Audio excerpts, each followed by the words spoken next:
Како функционира Центарот за дијализа во Прилеп? Дознаваме од колешката Елизавета Митравска, која што имаме на линк. Елизавета, повели со информациите. Да, Центарот за дијализа во склопот што се наоѓа во Прилепската градска болница е трет по големина од западниот дел од земјава и централниот земено. И навистина доаѓаат пациенти од целиот Прилепски регион. Со нас е медицинската сестра Сонја Мрмеска-Димовска, која е главна, што би рекле, за раководење на центарот. Сонја, имате многу пациенти, 70 начинам, имате доволно апаратура. Која возраст, од каде доаѓаат? Добро утро. Нашите пациенти, освен од Прилеп, доаѓаат и од Крушево и од околните села, од Прилепската и од Крушевската општина. Имаме вкупно 70 пациенти, од кои 45 пациенти се од Прилеп, еден пациент е од Крушево и останатите 24 се од околните села. Пациентите доаѓаат во режим 3 пати неделно, во понеделник, среда и петок во прва и втора смена и вторник, четврток, сабота во прва и втора смена. Која возраст? Така, најмладата пациентка има 29 години, додека највозрасната пациентка има 87 години. Исто така да напоменам, имаме и пациенти со долг хемодиализен стаж. Така, на почетокот на месец февруари одбележавме јубилејни 30 години хемодиализен стаж кај една наша пациентка. Се зголемува, констатиравме бројот. Зошто е тоа така? Кои се причини? Бројот се зголемува, да. Нередовните контроли на пациентите со хронична бубрежна болест, како и дополнителните ризик фактори, како што се хипертензија, диабетес, кардиоваскуларни заболувања и слично, може да доведат до зголемување на бројот на заболени од хронична бубрежна болест и до дијализа, нормално. 850 милиони луѓе широм светот се во некоја фаза на хронична бубрежна болест и доколку истата соодветно и навремено не се третира, може да доведе до компликации, болеста да прогресира до хронична бубрежна инсуфициенција и пациентите да имаат потреба од хемодијализа или трансплантација или да завршат со летален исход. Значи, во случајов потребни се почести скрининзи. Да. Од друга страна, сите пациенти велат да можат да се спасат, да добијат бубрек, да не доаѓаат секој втор ден. Каква е ситуацијата во Прилеп последниве 10 години? Во Прилеп во последните 10 години имаме вкупно 6 трансплантирани пациенти од 2014 до 2024 година. Бројот постојано се зголемува, освен во периодот на ковид пандемијата, кога имавме многу смртни случаи кај пациентите кои се на хемодијализа. А колку долго издржале тие со својот и се веќе со трансплантиран бубрек? Пациентите се повеќе 10 и повеќе години. Так. Еве денеска да кажеме дека првата тура на интервенција кај пациентите во центарот почна од 7, па до околу 11 часот, нели 4 часа, да. па од 13 часот. Да, денеска го одбележувате и денот? Денеска го одбележуваме денот на бубрегот. Тој се одбележува секој втор четврток во месец март секоја година. Го одбележуваме во нашата земја од 2007 година. И за таа цел денес пред нашиот центар ќе биде поставен пункт каде што на минувачите ќе им биде мерено гликемија и крвен притисок и ќе им бидат поделени флаери со цел подигнување на свеста за бубрежното здравје кај населението. Една порака, Сонја?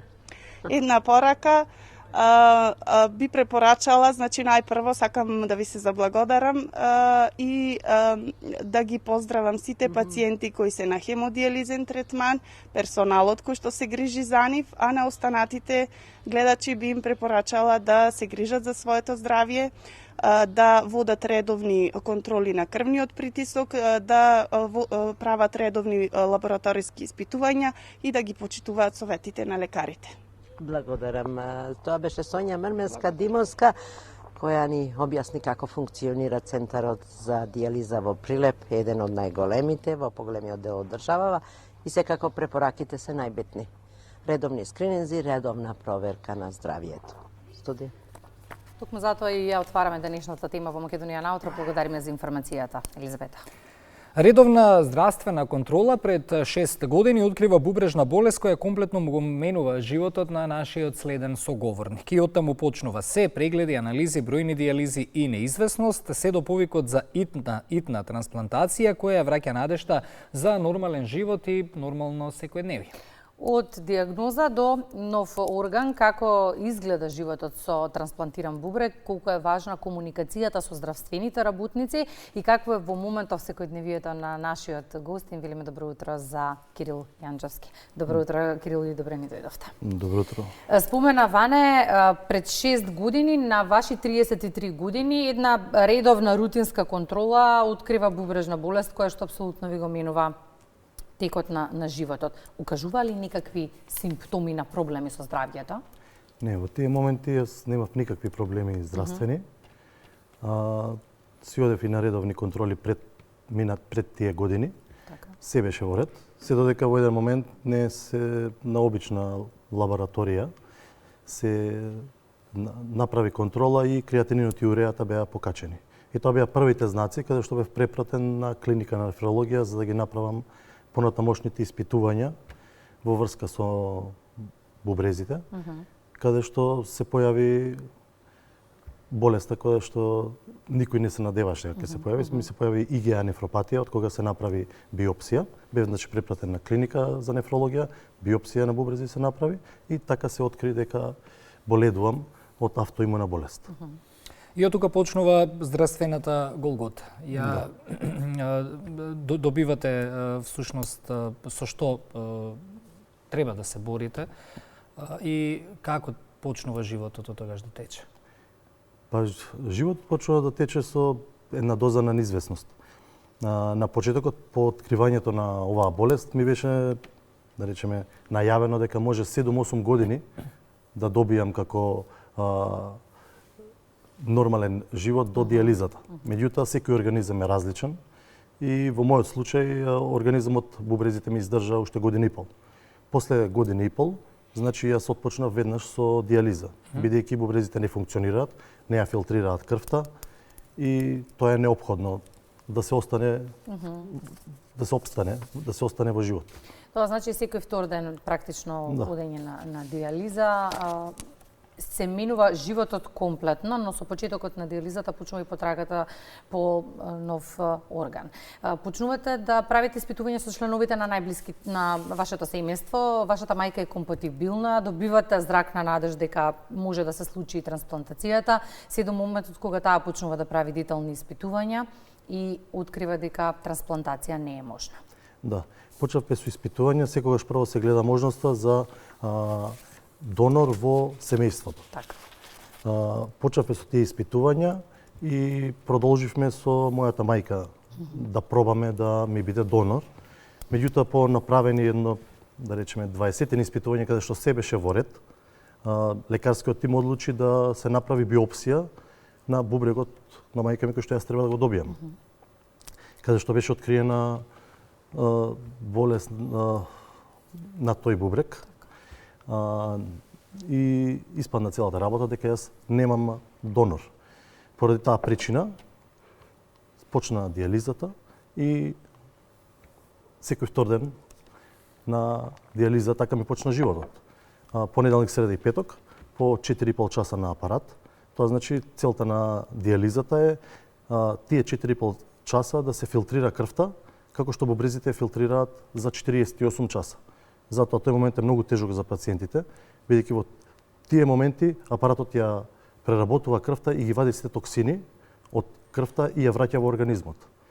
И тие 4,5 часа е само на стол, дијализен стол, каде што мора да се седи, нема опција да се станува, да се прошта, тоа е комплетно врзан за машината и потоа мора кога ќе заврши тој процес да одмори пациентот, да кажеме, што значи и да се отиде и да се врати едно работно време е тоа, понеделник, среда и петок.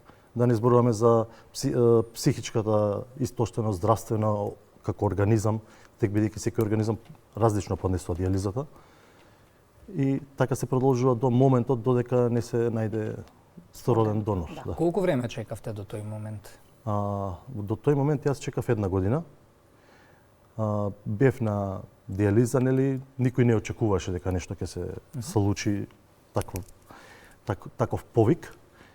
И последна година една вечер добив повик од клиника за нефрологија дека по направени повеќе испитувања и со други пациенти, јас сум компатибилен со кадавер, односно бубрек од починат донор, и бев повикан на операција. Простор за подготовка, ниту психолошка, ниту физичка, немаше, бидејќи повикот бил: ало, Кирил, дојдете веднаш. Повикот беше вечерта околу 11 часот и повикот беше: имаш 10 минути да кажеш прифаќаш или не прифаќаш. Во тој момент... Што се ви минуваше низ глава? Па, секакви мисли минуваат. Бидејќи претходните години беше тој процес малце стагнираше и имаше минимални трансплантации и затоа човек размислува дали да продолжи на тој да го прифати повикот или да се повлече. Меѓутоа, од тие моменти одлучив за прифатам и не зажалив. Само одлучивте или се јавивте некому? Искрено да ви кажам, на сите доктори од тој момент што им звоне во 11-15 навечер не ми крена на телефон.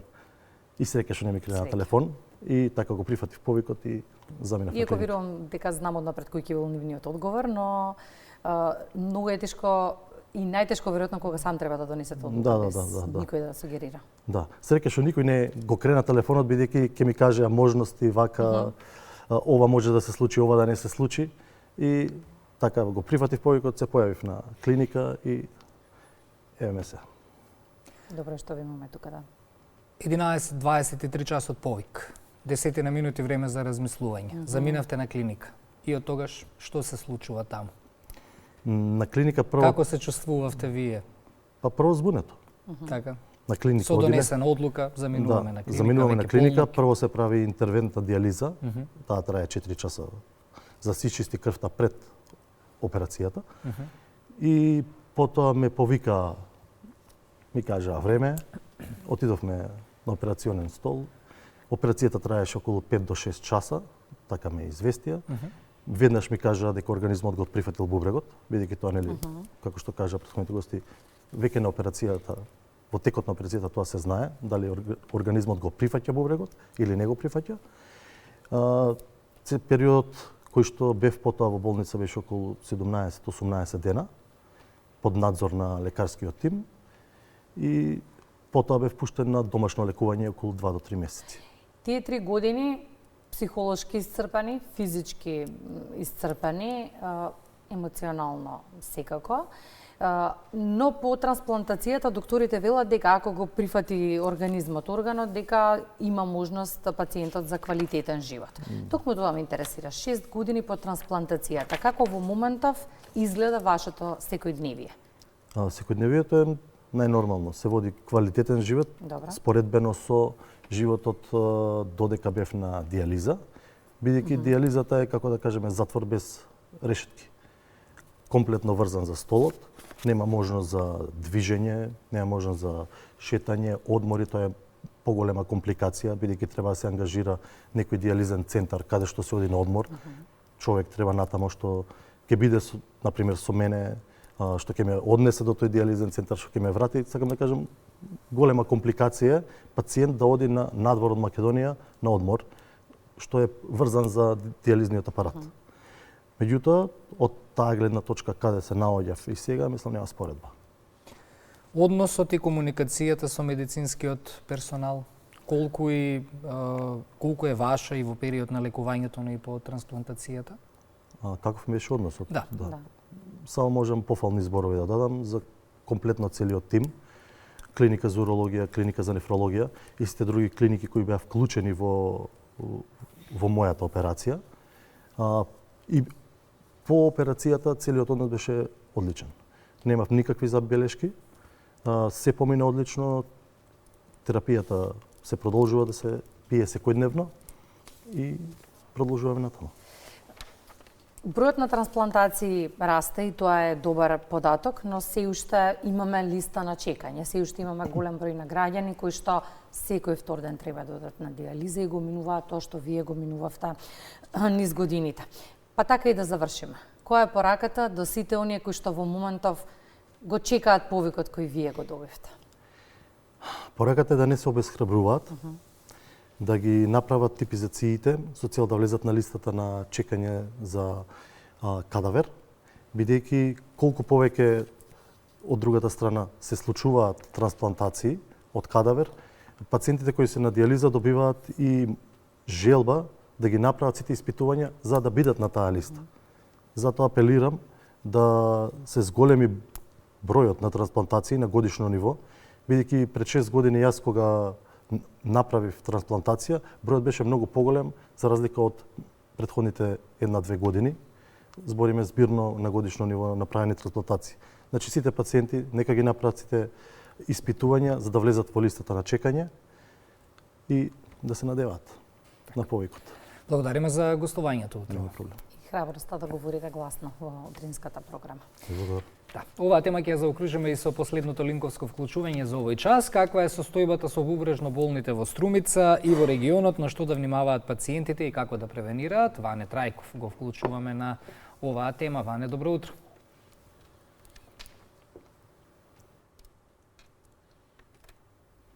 Се јавуваме директно од Центарот за диализа Диаверумо во Струмица, каде што се третираат бубрежно болните пациенти од Струмица, не само од градот, туку и од овој дел на државата, секако токму во овој центар за диализа. Инаку денеска на Светскиот ден разговараме со доктор специјалист Дитка Ивановска, одговорна и задолжена за сите овие пациенти кои што се третираат овде во овој центар. Доктор Ивановска, каква е состојбата со бубрежно болните овде во Струмица и регионот? Имаме ли зголемување, намалување и впрочем како тече третманот овде? На почетокот дозволете ми да ги поздравам сите гледачи на македонската телевизија и да ви посакам убав ден. Како што и самите најавивте, значи традиционално од 2006 година се обележува меѓународниот ден на бубрек. Значи, можеме да кажем дека во светот 850 милиони луѓе боледуваат од некој тип на бубрежна болест или 1 од 10 возрастни има некој тип на бубрежно заболување. Конкретно за нашиот центар можем да кажам, како и на глобално ниво, така и кај нас, секоја година се зголемува бројот на бубрежните заболувања и пациенти кои што бараат помош од хроничен хемодиализен третман. Во нашиот центар се лекуваат над 90 пациенти, како што и самите кажавте, значи тука се пациенти од Струмица и пациенти кои што гравитираат од Радовиш. Како тече овде третманот? Може да ни објасните со оглед дека нели се детектира и впрочем кои се оние првични симптоми да се обратат до кај вас? Така. Значи, хроничната бубрежна болест, за жал, е една подмукла болест. И може во почетокот пациентите да не ги препознаат симптомите. Како општи симптоми можем да кажем, значи умор, малаксаност, губиток на апетит, потоа губиток на концентрација, губиток на телесна тежина. Значи, тоа се едни општи симптоми кои што може да ги сретаме и кај други заболувања. Меѓутоа, така, карактеристично е пореметување со мокрењето, болки во долниот дел на стомакот може да има, гадење, повраќање, губиток на концентрација, сврап на телото. Потоа може да се јави метелен вкус во устата, грчеви, мускулни грчеви. Исто така, еден од битни симптоми е пореметување во мокрењето. Значи, тоа пациентот може да забележи дека помалку мокри, да кажам. Исто така, битно е да се прати и промена на бојата на мокрачата.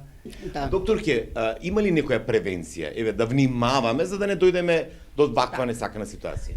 Јас сакам еден апел пред се до нашите пациенти, значи не само до пациентите, и до општа популација, нели?